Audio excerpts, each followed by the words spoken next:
Runes over on Bitcoin have been exploding, and a lot of people have been asking me, how exactly do you find these runes early while they're still in their minting phase? And what are some of the things that I personally look for when trying to find these different opportunities? And one of the things I want to stress before going into this guide is that a lot of these different plays or a lot of these different mints are free mints, but you still have to pay the Bitcoin gas fees. And a lot of these don't actually sell out or fully mint out, but the ones that do, especially the good ones, if you're on top of this, can be 1,000, 2,000, 3,000 times your money simply because all of these different mints are free, just you needing to pay the gas fees, which most of the time are between $5 and $7 for each bundle you're able to get. So yeah, without further ado, I'm going to show you guys exactly what you need to do to get started and find some of these runes. Now, the main site that you're going to want to use is actually called Gennidata, and this is where you can actually track your runes in Bitcoin portfolio. You can look at different inscriptions out there, but most importantly, they have an index for runes where you can stay on top of all of the top trading runes, as well as go over the volume, the market cap, the holder distribution, etc., etc. But one of the big things that we're going to cover in this video in particular is actually their minting tab, where you can see all of these different runes that are still in their mint phase. Now, I personally have a checklist that I'm going to share right now of what I personally look for when it comes to finding these different runes. The first thing I like to do is I like to sort this by percent minted. There's so many different runes out there that are just garbage and don't have any minted at all. So I like to see if they have at least 60% minted, because then I'm able to see some traction, and you're really only going to make money finding these early runes if they sell out and people FOMO and hype into it once it actually goes over on Magic Eden or OKX, for example. I also check to see if the holder distribution is at least 400 holders. Some of these different runes will completely mint out by like 20, 30 people, and now you have the distribution within a handful of people. So the more holders it has before it actually mints out, the better it'll typically do. Another thing I like to look for is if there was a pre-mine. Pre-mine essentially means that the founder or whoever created the token withheld some of those tokens, and a lot of times those tokens are just going to them. I like to see fair launches, especially over on Bitcoin. Whenever you have a founder taking a pre-mine percentage, your risk radar automatically goes way higher. Another thing that I like to do is see how fast it's actually getting minted out. Recently, I've been going on Gennidata every single day, multiple times a day, just looking for good and clever names, which is another thing that I'm looking for, especially OG names that I think are going to resonate with a lot of people over on Bitcoin. And I like to pay attention to the amount of momentum they're getting. And on this site, you can actually make a watch list where you can watch list some of these different runes that are starting to gain traction and keep your eye on it a little bit closer. The next thing that I really like to do, and is important for you to do too, is calculate the total cost it's going to be for this specific rune to actually mint out in terms of gas fees. Yes, all these different runes are free to actually mint and purchase, but you have to pay these Bitcoin gas fees. And to me, this is kind of like the sale price for these different projects. So you can actually calculate how much expected gas is needed to sell out. And that's going to give you an idea of how much money is needed to actually flow into this token to make it happen. Some of these different runes, the way they're set up, require hundreds of thousands or even millions of dollars worth of gas just to mint out. And that is way less likely than something only needing $5,000 to $10,000 worth of gas. And then the last two things I look for is something that is a clever name, OG name that really sticks out, that I think people on Bitcoin are going to resonate with, or that's following some sort of narrative that's taken off on another chain, such as cats have been blowing up on other chains, or Donald Trump, for example, or some of these big figures out there. And sometimes getting into some really degen derivative plays where I think there is a narrative or people are going to tie a specific rune to another rune. So that's kind of the checklist of what I like to look for. And now I'm going to show you guys a little bit of this process. The first thing I like to do is hit this mint percentage. And what's going to happen is it's going to put the top minted percents at the top. Make sure that you have this mintable tab over here as well. And if you really want to, you can go to upcoming and see some of these different runes that have yet to release, and maybe star a couple of them, put them on your watch list if you think they're going to do well, and be ready to mint them when that time comes, or at least see the momentum in how many are getting minted. But like I said, one of the things I like to look for is something at least 60%. I don't want to pay a bunch of inscription costs to mint something, and then all of a sudden it doesn't sell out, and now you're just out all of that money. Instead, I really want to see something that has momentum and has a higher likelihood of selling out. So as you can see here, all of these ones are above 60%. And when you actually scroll over, you're going to be able to see the actual progress of this mint. So for example, they have about 16,800 bundles, which I'll get into in a little bit here. 9,777 have already been minted. And then that red section is showing how many are in the memory pool or how many are being minted currently. One of the gambles that you have to play here is you have to make sure you don't wait too long, because now all of a sudden you might go send a transaction into the mem pool in order to get these runes. And then next thing you know, it was already sold out. Now you're out of that gas fee and you didn't get anything out of it. Most of the time though, you can track everything here and you can get a pretty good idea of how fast it's actually selling out. Another thing that I like to look for over here is the amount of holders. As you see, Western Massachusetts was able to get an 80% mint out, but they've only had 4 holders. So you have 4 people holding all the supply. This is something that's never going to work. Whereas if I'm looking at Runic Taproot Wizard, I see that's at 71%, but they actually have 1,011 unique holders, which is a much better starting distribution. I mentioned pre-mine a little bit earlier, and you can actually see all of the different pre-mine percentages over here. And I like to look for ones that don't have any pre-mine at all, because I think those are the most fair launches. Now, just because there isn't a pre-mine doesn't mean the founders or the starting team didn't mint a bunch of this on a bunch of different wallets. And that's why I think it's important to actually click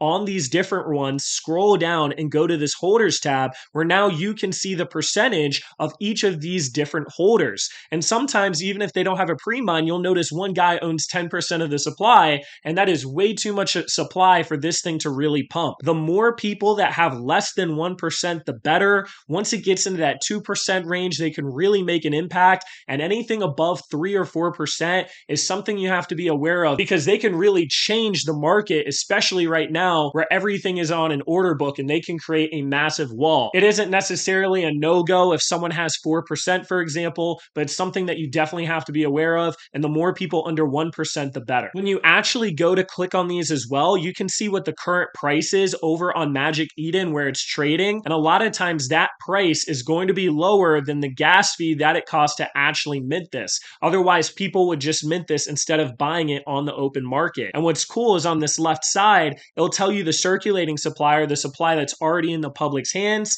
and then it'll tell you the max supply, which is the total amount of supply. It'll tell you the 29% is unallocated, which means no one has minted it yet. The 0.24%, like I had said earlier, is in the mem pool, meaning bought right now. 0% is in the team or the pre-mine, and then 70% was actually minted in this situation. Now, the next thing I like to look for is how much it's actually going to cost for this thing to mint out as far as gas fees. As you see here, there's 990 total bundles available for Vladimir Putin. This means when you go over here, it shows that the amount that you get per bundle or per purchase is 1,000 of these tokens.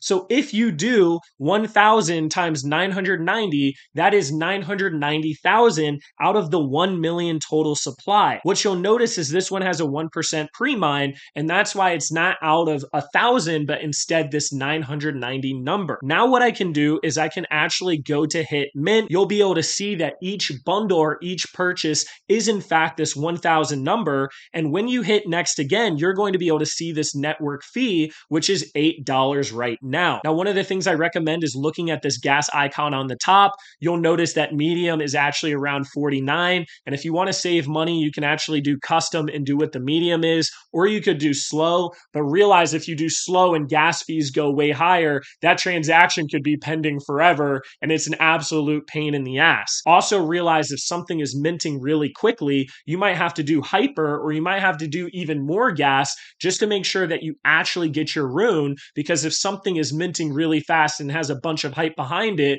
there might be people doing custom at 150, and now all of a sudden they get the rune and you don't, and now you still lost out on that gas money. So in this situation, guys, if I'm just doing fast here at 54 sats, I'm paying about $8 for every 1,000. So what I can do now is I can say, hey, 990 bundles are being sold, and it's going to cost right now around $8 per bundle, which is around 8,000 US dollars. So it's only going to take about $8,000 worth of transactions for this to completely mint out, which is not a lot of money at all. But you have to do this because some of these require hundreds of thousands or millions of dollars to actually completely mint out. The next tip that I actually want to give here is you can bulk mint, which means that you can buy multiple bundles at the same time. So for this example, I can say, hey, I want to bulk mint 10, so I'm getting 10 times 1,000 of these Vladimir Putin tokens, so I'm going to be getting a total of 10,000. Now, what's interesting is because you're minting all of these different bundles,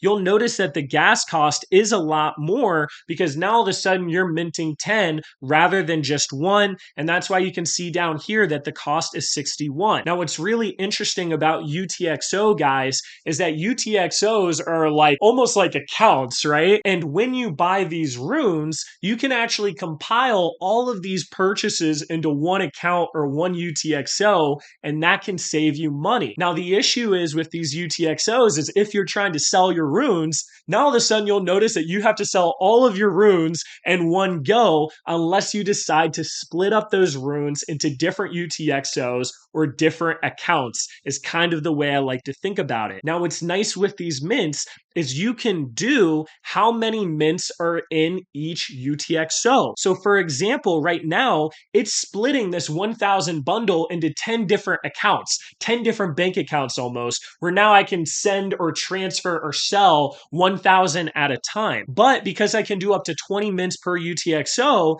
and I'm currently doing 10 mints of Vladimir Putin, I can say, hey, I actually want this all in one UTXO, and now I'm going to spend $45 rather than $60. And if you notice, if I click 20, it's the same price as 10 because I'm only minting 10. This is something very useful if you don't mind all of your runes being in one bundle, and this is actually what I would recommend. And if you don't know how to split your runes, or if you want to split them in the future, you can actually go to Magic Eden and they make it pretty easy to do. And I'm actually going to make a video guide pretty soon here. It'll probably be out by the time you watch this video on how to actually split runes as well. A lot of actually finding the right ones to mint is based on luck and what you think is actually going to take off, as well as the different tips and tricks that I personally look for. And just realize, guys, that a lot of them aren't actually going to sell out, but the ones that do and the ones that pump end up going on crazy runs because it might have only costed $10,000 worth of gas to mint out Vladimir Putin, but now all of a sudden, if it goes to a $1 million market cap, you're looking at, like, let's say 100x, for example,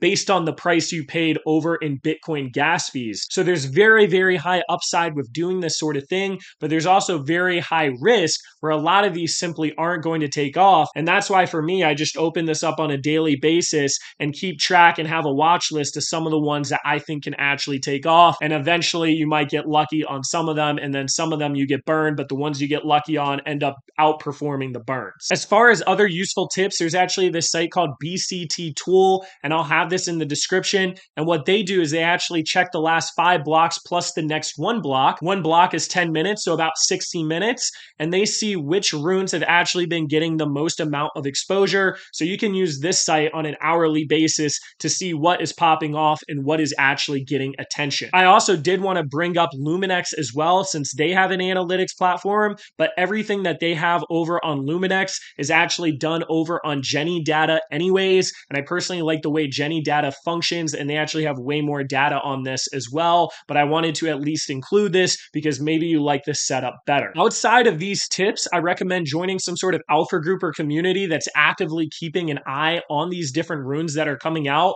because that's going to be the best way to find them early. And we actually have our alpha group, Jelly Cubes, where we've been covering a lot of these different Bitcoin ecosystem plays, different inscriptions, different runes, etc., etc. So if you're someone that's been looking for a group that can stay on top of this information, join our Discord in the YouTube description, ask for a trial pass and our support ticket, and then we'll hook you up with a free week where you can find all of these different plays within our ecosystem. Outside of that, make sure to subscribe to the channel. I'm going to be covering Bitcoin a lot more, including market updates. If you haven't seen that video already, going over some of the different runes I'm paying attention to, as well as news updates. And Bitcoin as an ecosystem is just something I'm going to be covering a lot more. So if you're into this ecosystem, give us a subscribe, and we might be releasing something ourselves in the future.